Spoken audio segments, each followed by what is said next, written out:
Hello, and welcome to our second part of a 5-part series on the errors of the Roman Catholic Church. I am not an enemy of the Catholic Church, far from it. I was born a Catholic. I've lived my entire life as a Catholic. I taught in seminaries for 25 years as a Catholic, and I'm going to die as a Catholic. However, because I am an insider, I know some very important things that I want to share with you.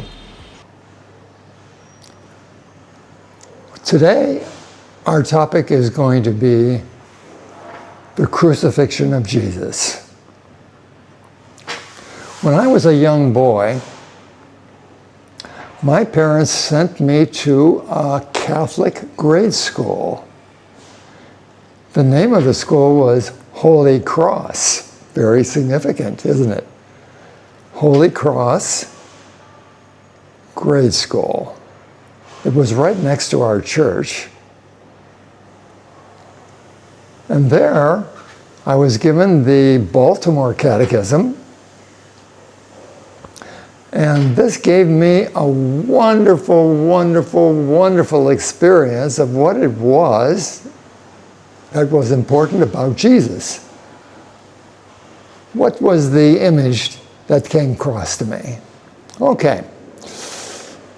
Opening scene, Garden of Eden. All of these beautiful trees that the Lord has planted and Adam is taking care of, by the way. And then it opens up to a temptation. A serpent, actually, we know that it's the devil in disguise. We know this, but the Bible doesn't tell us that. The serpent has a conversation with Eve.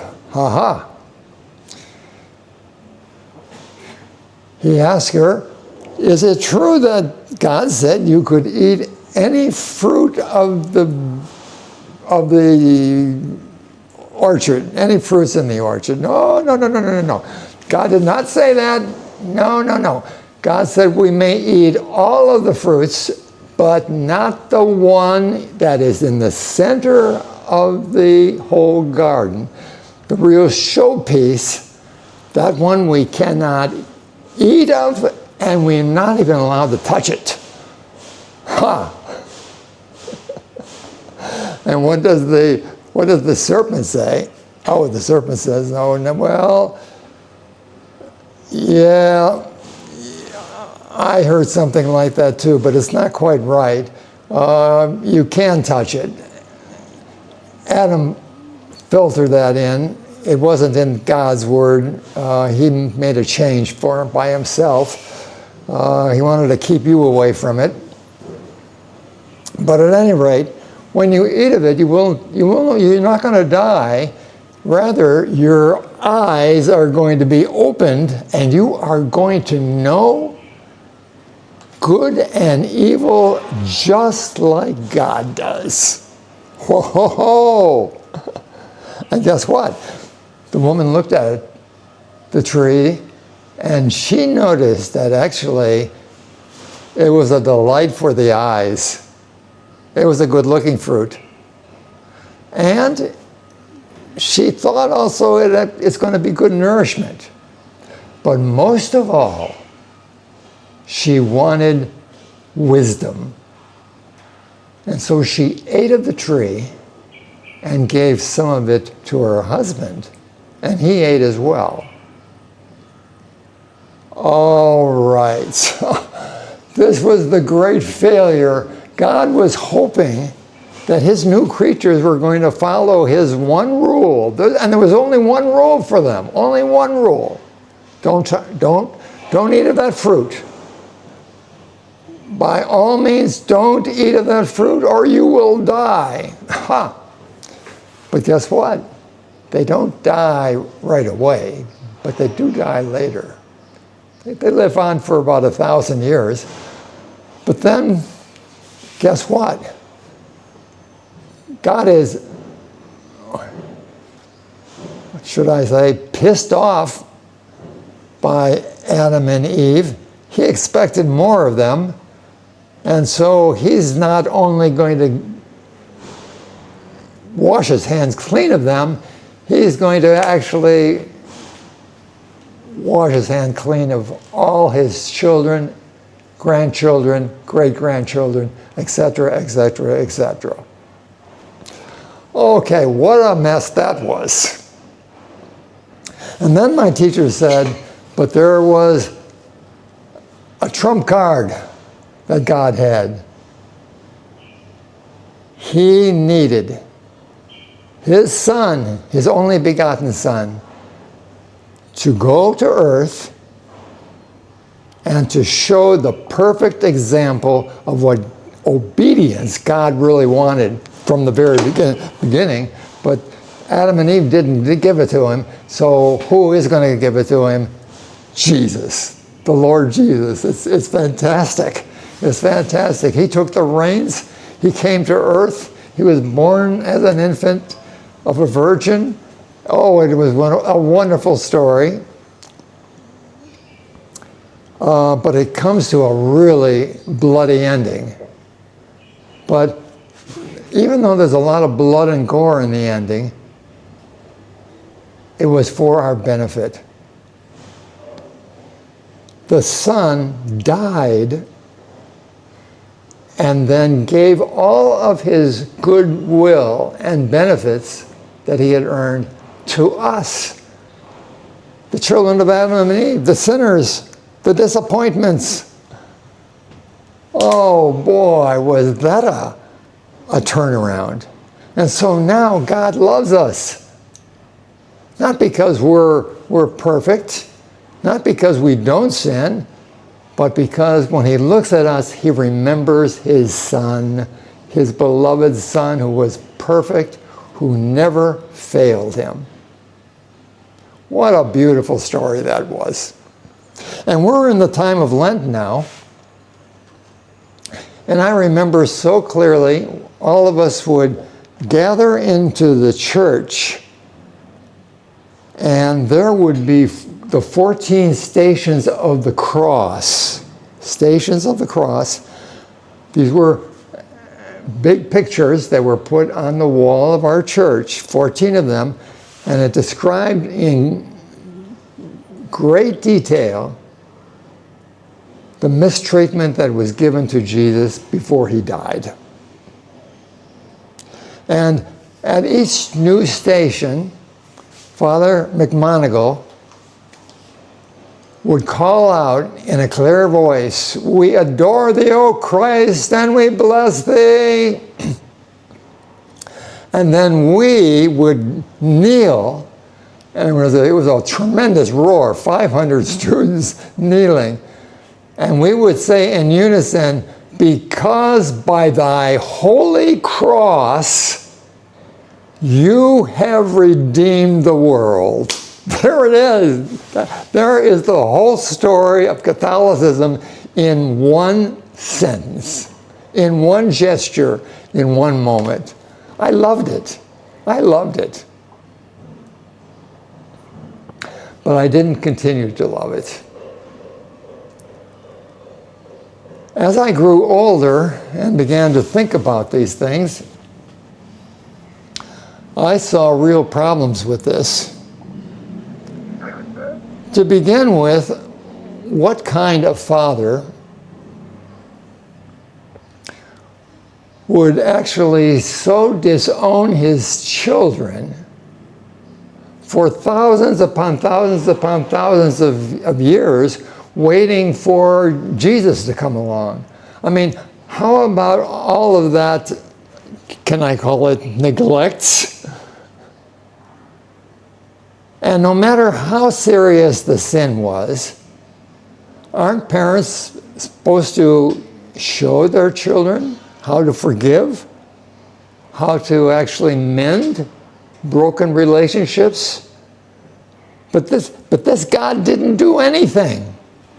This God didn't do anything. He just waited for his son to come along and do everything for him. Second big problem. Jesus comes out smelling like roses, but his God and his Father is oh my gosh, he's a heartless bastard. What kind of father would refuse to forgive his children unless his obedient son, the one he really loves the most, would actually die some torturous death, the 14 stations of the cross? I mean, what kind of example of justice is this? This is not justice. This is sadism. Sadism, yes. But let's look at the evidence. Let's look at the evidence and see whether actually the Baltimore Catechism had it right or whether this is a serious mistake. 3 pieces of evidence. First of all, Genesis chapter 3. It talks about a serpent, but guess what? It never says the serpent is the devil. Rather, it says the serpent very clearly was one of the best and the brightest creatures created by God among the wild animals that were created earlier. So no idea that this is a creature from fallen angels from heaven. No. That story was not yet in vogue. Didn't fit into the picture. But there's another thing that's rather important that all of the Catholics at that time didn't put much attention to, is that the Adam and Eve, the Genesis 3 says, they were naked, but they were not ashamed. But after Eve and Adam ate the fruit, now their eyes were opened and they saw that they were naked and they were ashamed. Well, when do children lose this shame of being naked? Well, I look at my own daughter, Jessica. We would have friends over and be in the living room talking about this and that, and then all of a sudden she would come in stark naked saying, "Look at how clean I am, I just took my bath." She thought it was wonderful that she was clean and she had just taken her bath, and she wanted to show off how clean she was. Totally naked, totally innocent.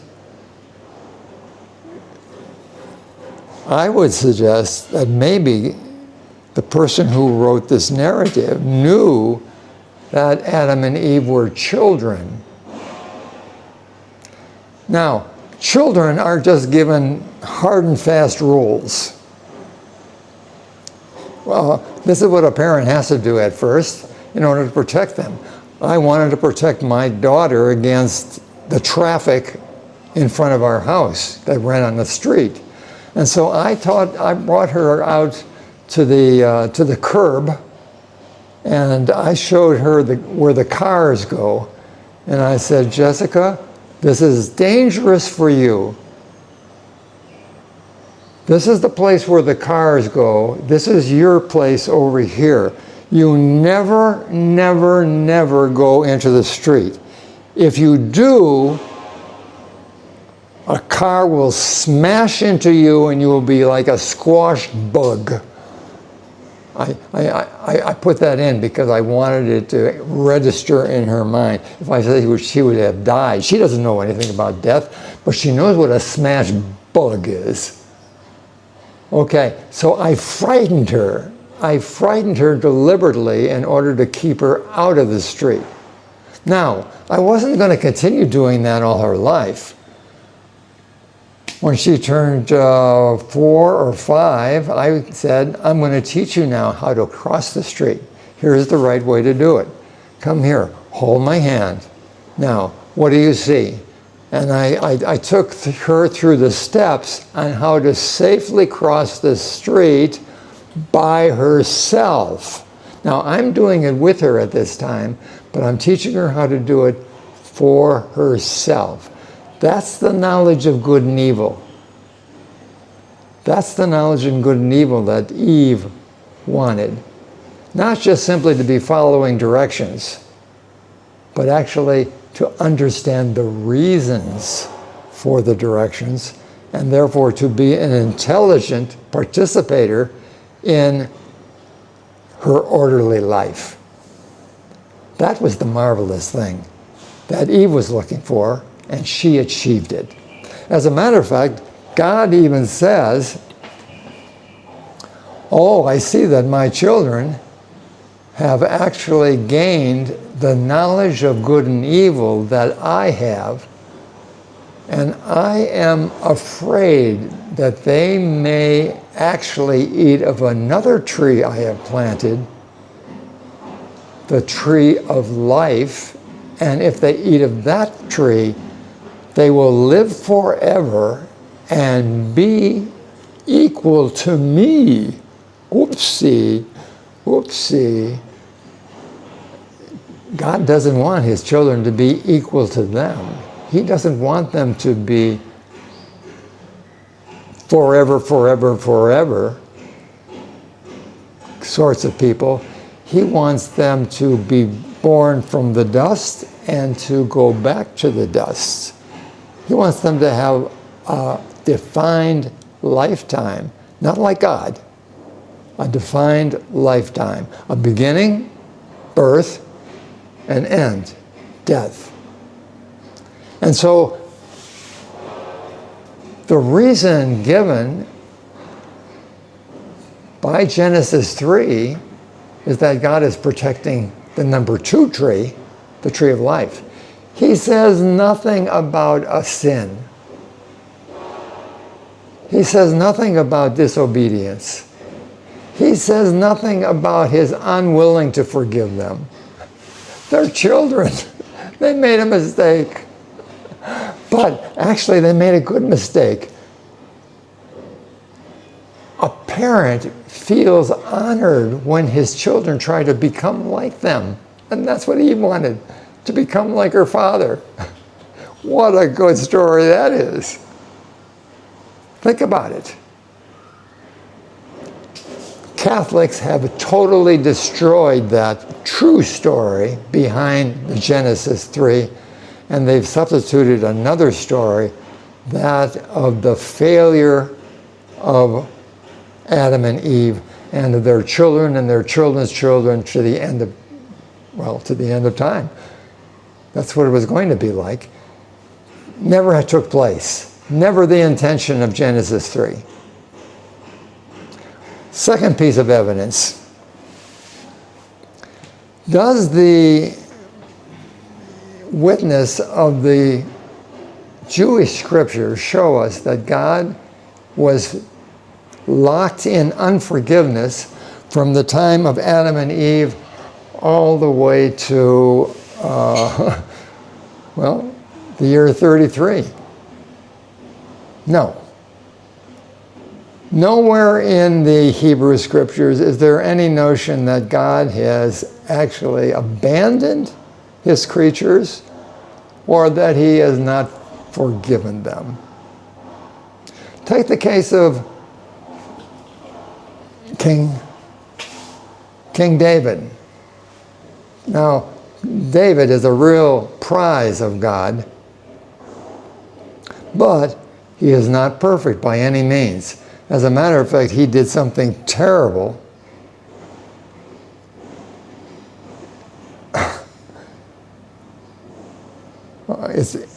Okay, I'm going to tell you. He did something terrible. He actually forced a woman who was married to his commander-in-chief to actually come to the palace and to lie with him. And then, to cover it up, he sent a secret message to the front lines, indicating that Uriah, his name, ought to be put into the front lines such that he would get killed, and therefore David could legitimately marry her. Oh boy. So, murder, adultery, two big failures. What happens? Nathan, the prophet, tells him a parable, and he recognizes immediately that he is angry because of the parable, which talks about a poor man whose single sheep was actually taken from him by a powerful person. And King David saw that he was the powerful person. He was the bastard who committed adultery and murder.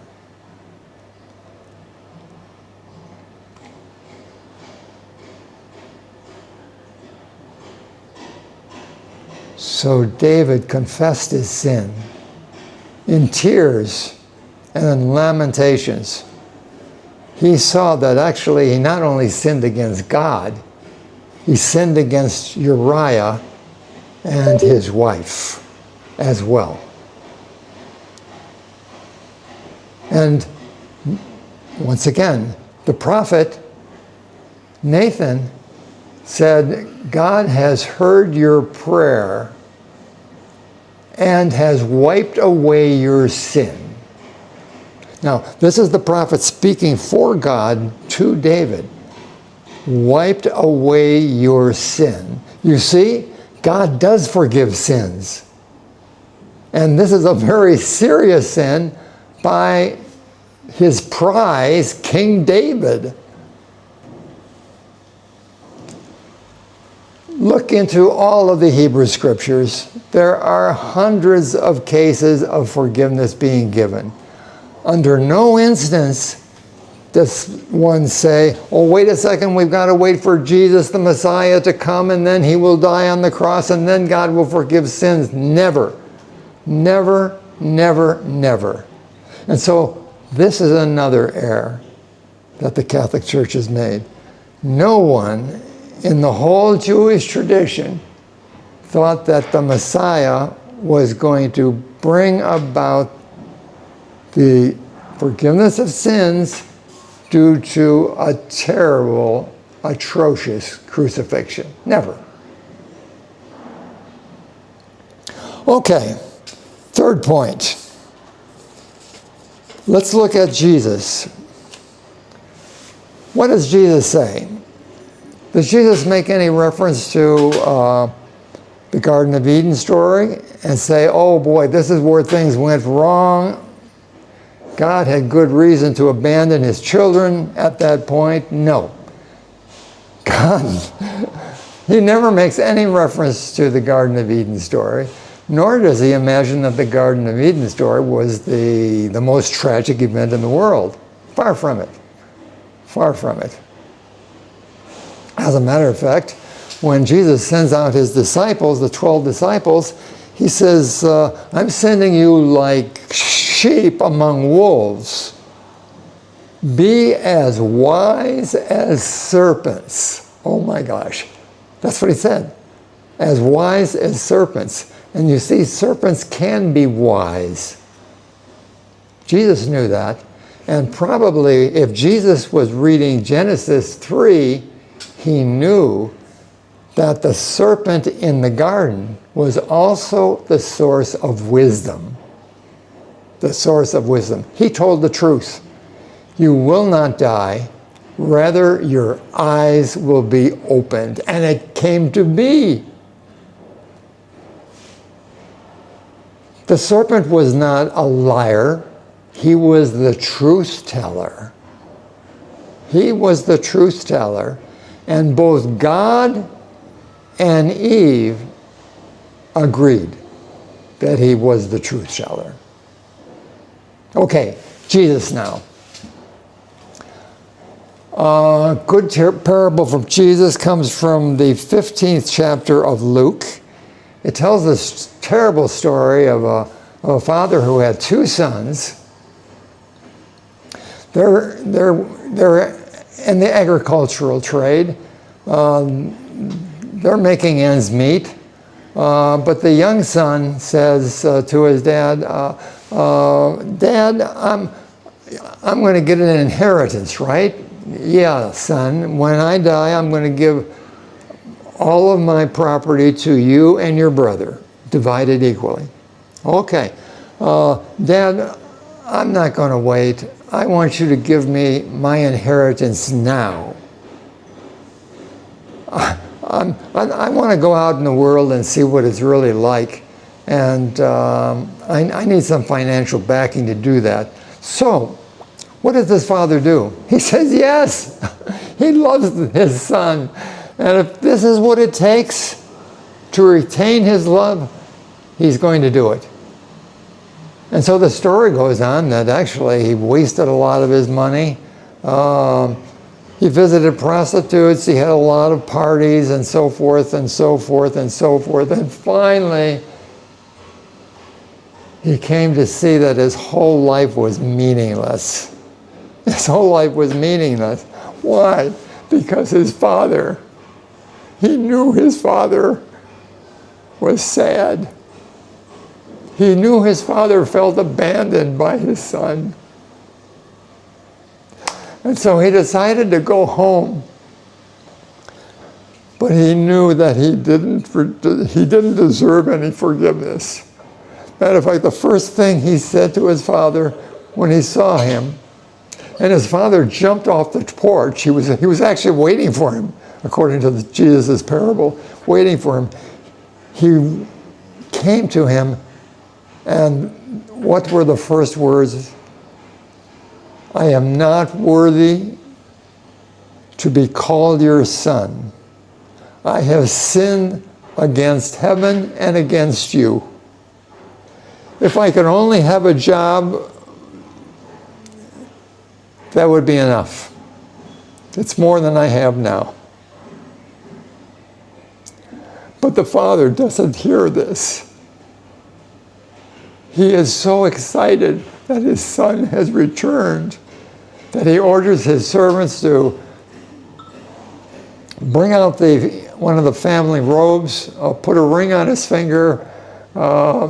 Maybe he's protecting him against the malice of his neighbors, because they saw the grief of the father. We don't really know that. But then he actually has a party thrown for his son. And as he tells his other son, my son was dead to me, and now he has returned. He was dead to me, and now he has returned. And so he's overjoyed. Forgiveness is the inherent undercurrent. Why is this father forgiving his son? Because he has returned. That was enough.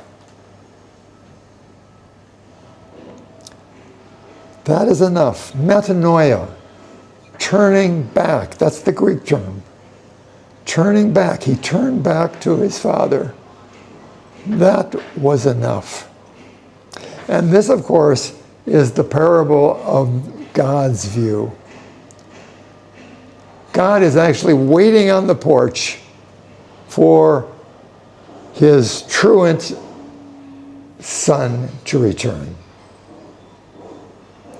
And this is a story that Jesus tells about his Father in heaven. Now, Jesus never read the Baltimore Catechism. He never knew about this great sin, the unforgivable sin of Adam and Eve. He never knew that there were thousands of years in which God refused to forgive anyone for any sin at any time. He never knew that actually the good son, the one who stayed with him all the time, he never says to him, okay, for me to be able to forgive your brother, I want you to die on his behalf. What kind of nonsense would that be? There's no justice in that. And in the same way, Jesus teaches us there is no justice in having Jesus die in order that my sins can be forgiven. It's sheer, irresponsible nonsense. Okay, now this is strong medicine. This is strong medicine, to be sure. And this is a bitter pill for Catholics to swallow, that their church has been wrong for so long with regards to the merits of Jesus, regarding the unforgivable disposition of the Father.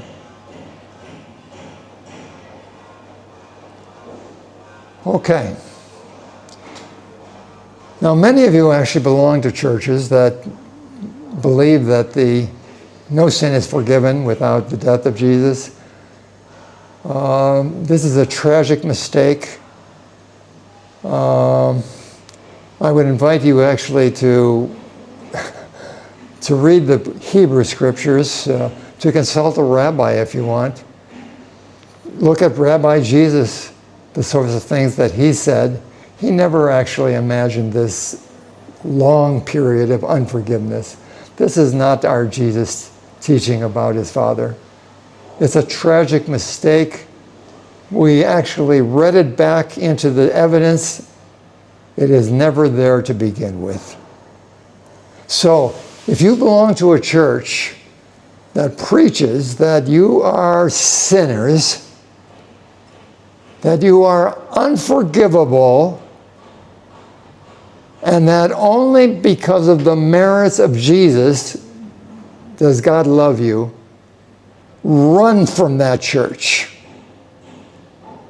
Or stand up to your pastors who are preaching this false message. Show them where in Genesis the story is quite different. Show them where in the story of King David things are different. Show them where in the parables of Jesus things are different.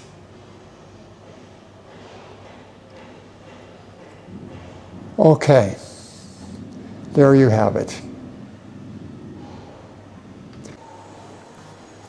As a help to those who are actually going to be very distressed and concerned about the message that I have put forward here, I am actually preparing a sort of a study guide, step by step, considering the key texts, the key evidence for the Baltimore Catechism, text for the death of Jesus as being decisive, and texts that go totally against that.